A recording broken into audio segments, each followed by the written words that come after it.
Hi guys. Today, I'm going to recap a Korean drama film released in 2018, called Wretches. Warning, spoilers ahead. The movie begins with Sung-woo's uncanny plan to put pesticides in Yong-ju and Yang-hun's drinks. They both are the school bullies. Because of it, Yong-ju is hospitalized, but to his dismay, Yang-hun survives it because he spits the poison drink. Jae-young is a lanky teenager who is friends with Sung-woo. They both get bullied a lot by Yong-ju and its notorious squad in school. The poisoning incident is something Jae-young is aware Sung-woo did, yet he chose not to speak about it because he was the one who jokingly presented the idea to him. At that time, he did not know that Sung-woo takes the joke seriously. That day, a police officer arrived at school to investigate what happened. Meanwhile, Yang-hun orders Jae-young to buy him bread in the middle of the class in 3 minutes. Knowing what would happen if he resists, Jae-young immediately goes out, but the police officer and the principal catch him off guard. With that in mind, Jae-young reasons that he is going to the toilet. When the police officer and principal let him go, he hides behind a wall as the two approach his classroom to expel Sung-woo for what he did. As Jae-young hides behind the wall, he could not help but feel devastated upon a leave of his only friend at school. He knows it is for the betterment of Sung-woo, but he feels alone, somehow at the same time. Shortly after, Jae-young sprints to the comfort room because he notices the police officer going there. Once in the comfort room, the police officer talks about Sung-woo and his share of empathy against bullies. The police officer has a hunch that Jae-young knows something about the incident but chooses to shut his mouth. Apart from that, the police officer also makes him realize that bullies are not meant to be tolerated. Once Jae-young is back in the classroom, Yang-hun orders him bread in 3 minutes. Jae-young runs as fast as possible to the canteen without wasting time to buy the bread. Given that the bread has to undergo a microwave to heat up, Jae-young has no choice but to skip the process because 3 minutes is hard to beat. Luckily, he makes it on time, but the bread comes out cold since 3 minutes is not enough to microwave it. Mad about the bread, Yang-hun spits it out then smacks it on Jae-young. Concurrently, a friend of Yong-ju invites him to visit Yong-ju in the hospital, but Yang-hun refuses. He seems to be glad that Yong-ju is not around. He wants to replace him as the number one at the school. Later that night, Jae-young drops by a coffee shop where his crush, Yeri, is working. This sweet girl has a single loving mom who leaves her in the house to go to his sick sister in the hospital. So, she lives alone in the house. One day after school, Yang-hun and Sang-chul stop Jae-young at his after-school course place. They are stalking Bu-kyung, a famous local schoolgirl. Jae-young stares at her for a moment, and to his surprise, the girl looks exactly like Yeri. Yang-hun orders Jae-young to follow the girl and get her address. Unfortunately, Jae-young loses track of the girl and can't find her home because the thought of Yeri, who looks similar to the girl, distracts his mind. Afterward, Jae-young nervously tells Yang-hun about the bad news. But Yang-hun is in a terrible mood because his parents want to disown him. It somehow reflects his attitude since he did not receive much love from his parents. Nevertheless, manipulation and bullying are not acceptable to cope with family problems. Yang-hun and Sang-chul meet with Jae-young behind a PC cafe that night. Together, they threaten to hurt Jae-young with a cigarette burn if he fails to get the girl's address again. Shaking, Jae-young agrees to the plan. In the meantime, Jae-young tries to talk to his mom about his situation. He tells her that he wants to transfer, but his mom does not want to because of financial problems. Thereby, Jae-young has no choice but to accept his miserable life. It feels like he has no one to share his problems with, for his parents don't even listen. When the night falls, Jae-young continues to follow Bu-kyung until he succeeds in getting her address. However, that's not the end of Yang-hun's evil pursuit to get the girl. For Jae-young's second mission, he needs to figure out the door code to her house. As it happens, Jae-young is still overwhelmed that Bu-kyung looks like his crush, Yeri. When he comes by to the cafe where she works, he can't help but feel sorry for himself for doing all the dirty work for the bullies. This time, the absurdity is immensely disgusting that Jae-young does not want to do it anymore.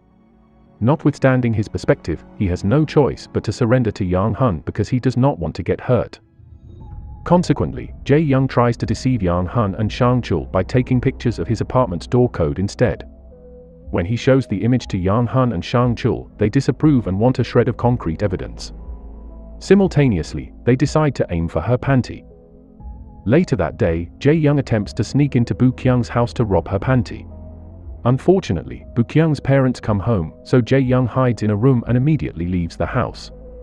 Once outside, he even encounters Baek-Joon, but he does not care at all. Jae-young just wants to get out of the place.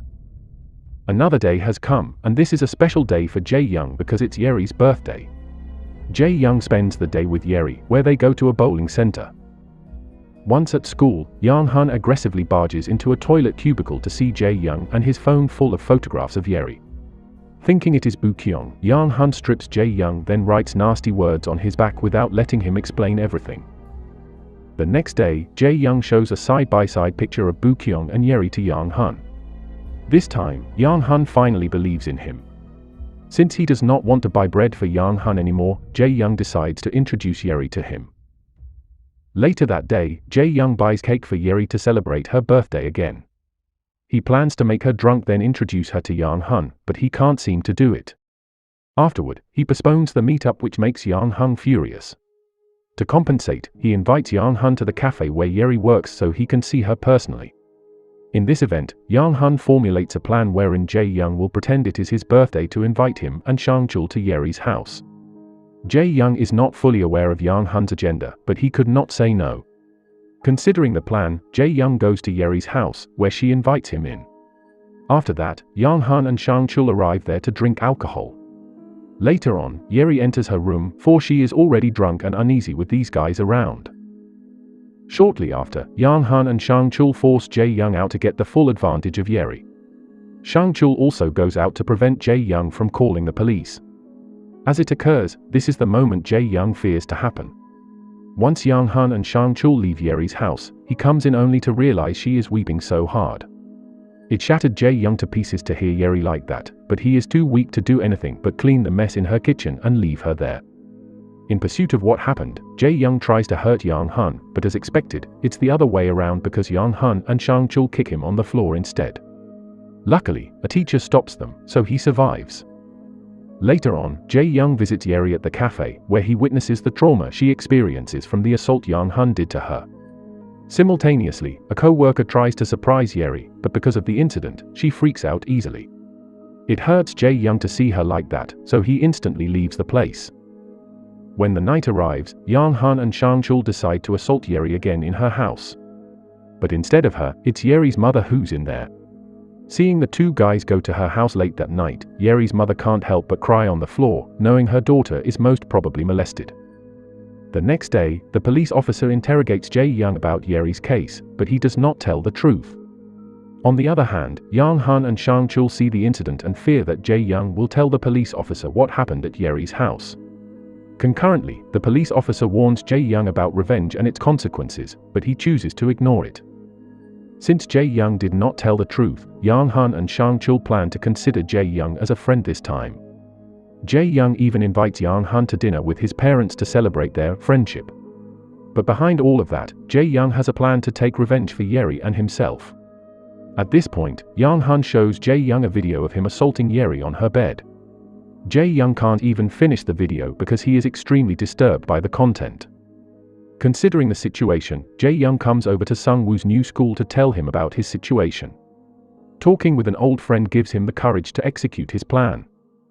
The following day, while the class is on the field, Jae-young grabs the chance to use Young-hun's phone and get the video. Fortunately, he sends it on time then deletes the history before one of Young-hun's friends comes into the room to get his phone. Granted his success, he goes to the hospital to show Yong-ju, who is now recovering from the poison, the video. Yong-ju is also interested in Baek-joon and is mad that Young-hun forcefully tasted her behind his back. This shows that Jae-young tries to make Yong-ju believe that the girl in the video was Baek-joon to make him mad and pit him against Young-hun. Before anything bad happens to him, Jae-young treats Yeri to date in a park where he buys her a hair clip. He knows that no matter what he does, he can't erase the fact that he is the one who made the assault happen. As he bids her goodbye, tears start flowing from Jae-young's eyes at the sight of Yeri. That night, Jae-young sends the video to the police officer who agrees to meet with him. Later on, when he hangs out with Young-hun, he deliberately shows him that he has the video. Young-hun panics and is about to beat him. But Young and his friend come and beat Young-hun instead. Jae-young watches Young-hun as he struggles to explain that the girl is not Baek-joon but someone who looks similar to her. With a shear in his hand, Jae-young proceeds to his next plan of hurting Yong-ju in revenge for what he did to Seung-hoon. He uses the shears to stab Yong-ju multiple times. Yong-ju becomes mad and beats the shit out of him. Even when the police come, he doesn't stop while his friend runs away.